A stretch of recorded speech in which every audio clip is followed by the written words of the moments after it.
I'd like to introduce myself. I'm Troy from TK Tackle, and I'm here with Ross from CR Wilds. We just returned from a little fishing trip this evening, and we was playing with some different soft plastic baits and different ways of rigging them. So we figured we would make a quick video here and show you some of what we had done and how simple they are to rig up. So the first thing I want to show you is the simple standard ball jig. Now these jigs we have custom painted for us from Crawdad's Fishing Tackle. The Disco Orange with everyone's favorite, the Magma Crawl, really draws the orange out of the claws very well. And this one here is the 2/0, 1/8 ounce, and they're simple, standard way to rig them is just feed them through the little indent here at the tail end of the crawl, and we're going to feed that up through. I like to bring it out somewhere just a little bit behind the head, and there is a groove on the crawl to where you want to bring the hook out at. Now these jig heads I had made with no keepers on them, but with the Nico products, even without a keeper on there, they do not slide, they do not move. And there you have it. That shows off the orange very well. Very simple, easy way of rigging it. We also have that in different colors. Jason does a great job of matching any of the paint products with the baits, and you can see just how well these colors match.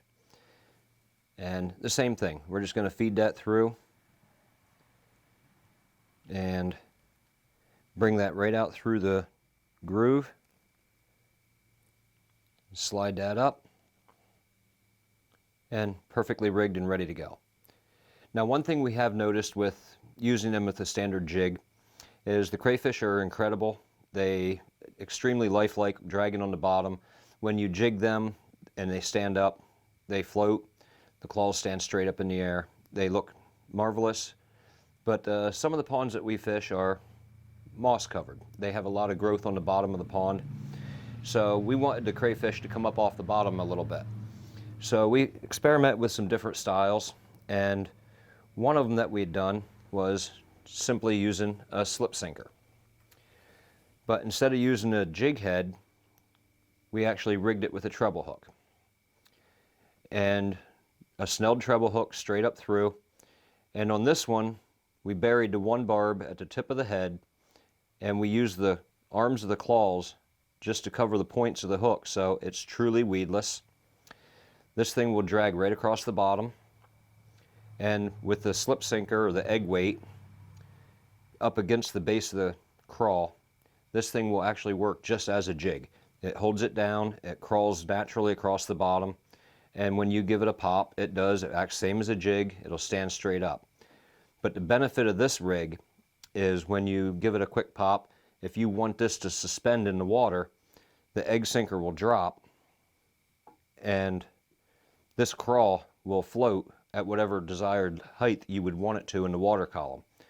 So we just put a small split shot as a stop, and by this suspending in the water column above the algae in the pond, we're seeing a lot more interest in it. It's very visible, and it's also very interesting that you can just draw the line back and get some action in the water without it actually being on the bottom. But as soon as you tighten the line down, the same thing. It will drag right across the bottom, and you can see, truly weedless. Another great way of rigging it. And we took it one step further with another version of the crawl. The same type of rig, treble hook through the head, but on this one we brought it out the back. And I used a smaller treble hook, but we ran a size 12 snelled eagle claw hook right up into the claw. And we did that on each claw. And if you notice, there's no fishing line visible, and it comes straight out through the tail of the bait. And again, with an egg sinker. So we have all kinds of action, all kinds of range of motion. And by using a snelled hook, you're not limiting any of the motion of the bait.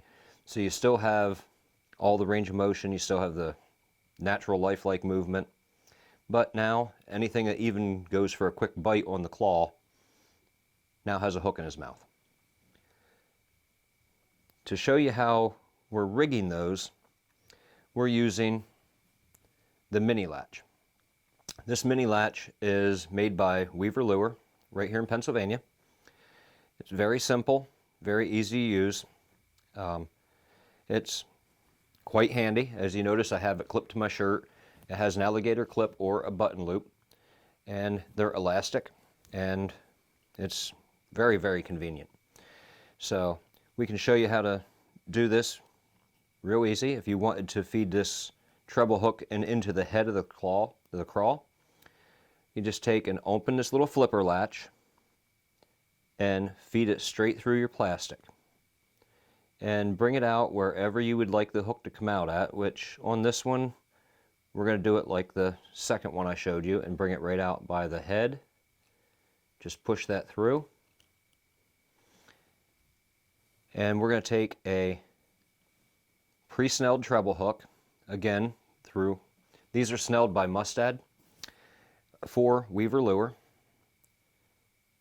You just put that over that hook, and when you close that latch, it's 100% perfectly smooth. And you can see that holds that in there, and there's nothing to catch the plastic or the live bait with, and you just simply pull that back through, and there you have it. So we'll straighten out his antenna so it's not in the way here, so you can see what's going on. And what I usually do is just draw this down, and you're going to notice the hook is going right in, and there you are. You can twist this like on here. I have it so the one barb is buried right into the bait. It won't slide, it won't move, and the other two claws are coming out here. Or however you'd like to rotate it. And you're ready to fish. Some of the other designs that we have done, other ways of rigging them, is on your classic swim baits. This one here, this swim bait for the muskie that we encounter around here, we want to do something a little bit different. So instead of just a standard jig head, we fed the jig in upside down and brought the hook up the back, out of the middle of its back. But then you're going to notice there's also the extra wide gap hooks coming out in several spots. Again, we just used the mini latch system, and we fed that through the bait, draw it through, and this one's actually tied off. We're using 80-pound braid. And then we bring that through, and we actually tie it off to the eyelet of the jig. It does not affect the range of motion. You can do anything you want with this bait.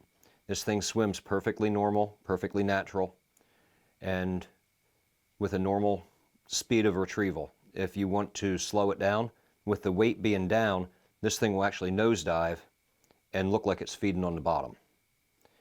So, and then if you speed it up, it tends to run just a little bit sideways and looks like a crippled minnow.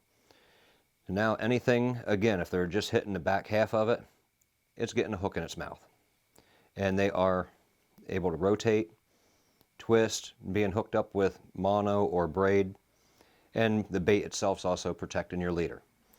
So, and we did the same thing with the smaller swim bait.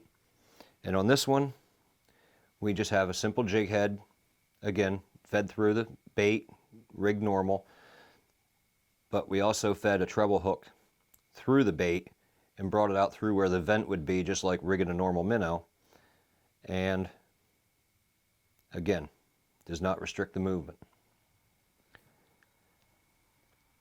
With the swim baits, it's the same way. You take your swim bait, just open your little flipper, feed this straight through your bait, and bring the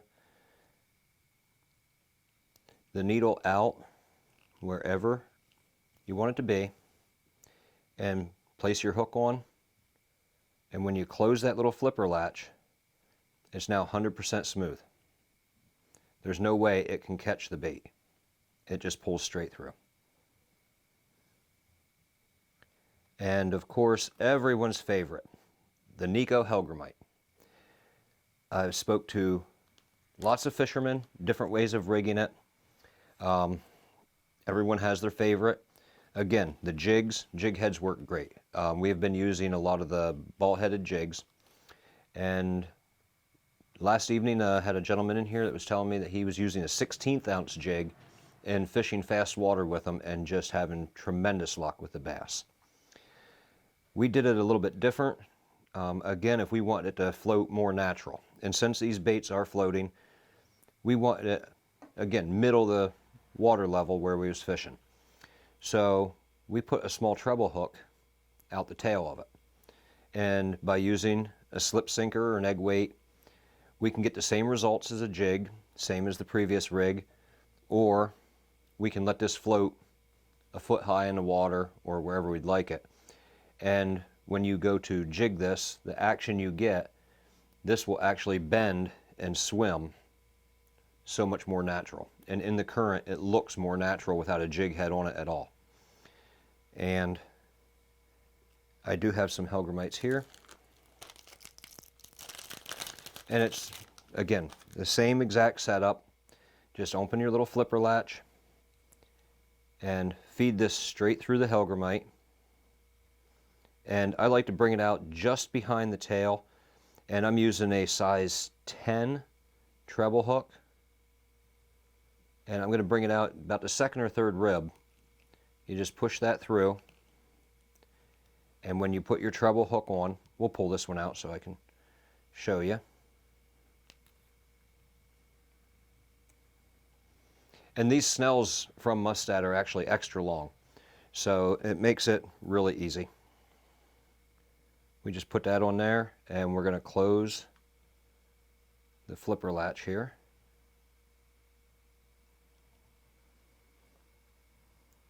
And when we draw this back through, you notice it does not catch the bait. The hook's coming right in. And to release it, I just pull backwards, it opens the latch on its own. And I like to take that one barb of the treble and just stick it into the bait.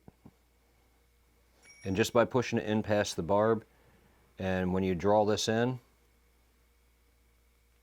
your shank of the hook is right inside the bait, and you can tell,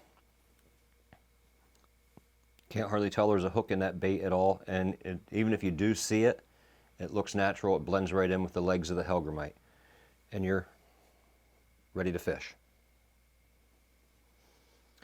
So if there's any questions on any of this, for the Nico baits, the Crawdads jigs, the mini latch from Weaver Lure, feel free to contact us. Thank you.